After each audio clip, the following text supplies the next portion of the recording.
Merci de nous retrouver sur infolive.tv. Voici les titres de ce mercredi 23 juillet.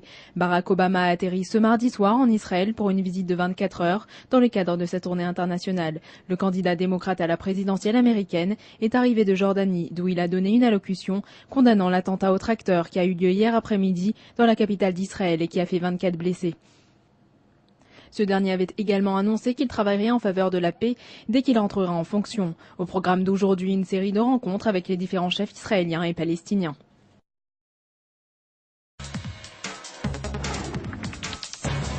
Près de 300 personnes ont participé ce mardi à la manifestation pour la libération de Gilad Shalit qui a eu lieu sur la place Rabin à Tel Aviv. Ce rassemblement avait été organisé afin d'exiger la libération du jeune caporal détenu en captivité par le Hamas depuis 2 ans. Les membres de son unité, qui ont achevé hier un service militaire de 3 ans, ont décidé de lutter activement pour la cause Shalit et n'ont pas hésité à rencontrer le ministre de la Défense, Ehud Barak. Une manifestation francophone assez mouvementée s'est également déroulée à Jérusalem, où des dizaines de personnes se sont rassemblées. Il se trouve que les services secrets israéliens avaient lancé un avertissement de tentative d'attentat 3 heures avant l'attaque de ce mardi après-midi à Jérusalem qui a fait plus d'une douzaine de blessés. Le responsable du Shin Belt, Yuval Diskin, a déclaré à la Knesset devant le comité des affaires étrangères et celui de la défense avoir reçu des informations sur une tentative d'attentat que les Palestiniens avaient planifiée. Cette dernière serait du même type que la fusillade meurtrière du centre talmudique Merkaz Arav ou bien encore l'attaque à la pelleteuse perpétrée en plein cœur de Jérusalem.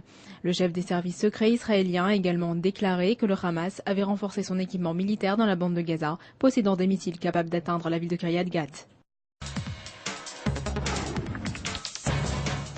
À la suite de l'attaque au tracteur perpétrée ce mardi à Jérusalem, le maire de la capitale, Uri Lopoliansky, s'est immédiatement rendu sur les lieux et a condamné l'attentat en appelant à une vigilance extrême, particulièrement lorsque nous employons du personnel. Chaque outil de travail peut désormais devenir un instrument du terrorisme.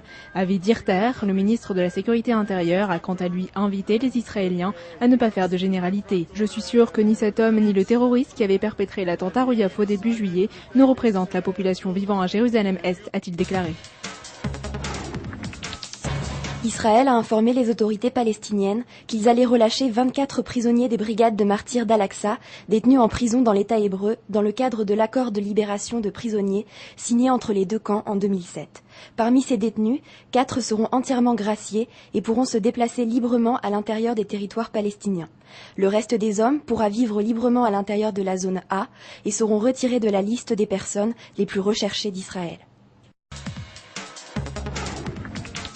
Dans le cadre du lancement de sa campagne pour les primaires de Kadima qui auront lieu mi-septembre, la ministre des Affaires étrangères Tzipi Livni a déclaré ce mardi que si son parti l'Élysée en tant que chef ou Premier ministre, elle tâcherait immédiatement de former un gouvernement d'unité nationale avec les chefs du Likoud et du Parti travailliste, Benjamin Netanyahou et Ehud Barak.